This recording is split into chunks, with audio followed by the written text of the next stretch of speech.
আপনি কি কখনো ভেবেছেন যে ফুটবল দিয়ে বিশ্বকাপ খেলা হয় সেই বলটি কিভাবে তৈরি হয়? একটি ফুটবল তৈরি করতে প্রায় ৭০০ থেকে ১,০০০টি ধাপ পার হতে হয়। চলুন দেখে নেওয়া যাক কারখানায় ফুটবল তৈরির পুরো প্রক্রিয়া।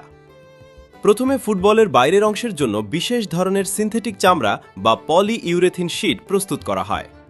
এরপর অত্যাধুনিক মেশিনের সাহায্যে সেই শীট থেকে ফুটবলের পরিচিত ষড়ভুজ ও পঞ্চভুজ আকৃতির টুকরোগুলো কেটে নেওয়া হয়। এরপর প্রতিটি টুকরোর নিচে অতিরিক্ত কাপড় ও ফোমের স্তর লাগানো হয়।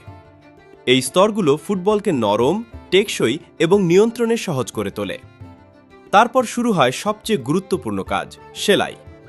অনেক কারখানায় এখনও দক্ষ কর্মীরা হাতে ফুটবলের প্যানেলগুলো সেলাই করেন। একটি ফুটবল সেলাই করতে একজন কর্মীর ২ থেকে ৩ ঘন্টা সময় লাগতে পারে।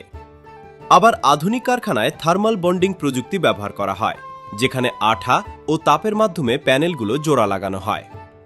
সেলাই বা জোড়া লাগানোর পর ফুটবলের ভেতরে রাবারের ব্লাডার বা টিউব প্রবেশ করানো হয়।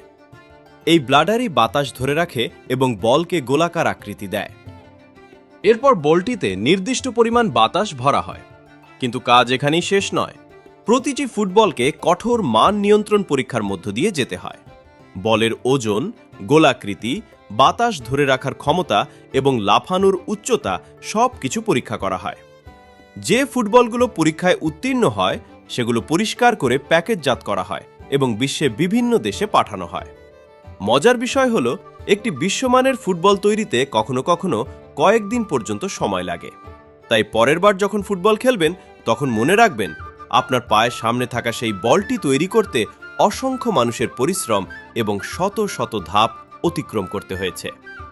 ভিডিওটি ভালো লাগলে লাইক দিন, বন্ধুদের সঙ্গে শেয়ার করুন এবং এমন আরও অজানা তথ্য জানতে আমাদের চ্যানেলটি সাবস্ক্রাইব করুন।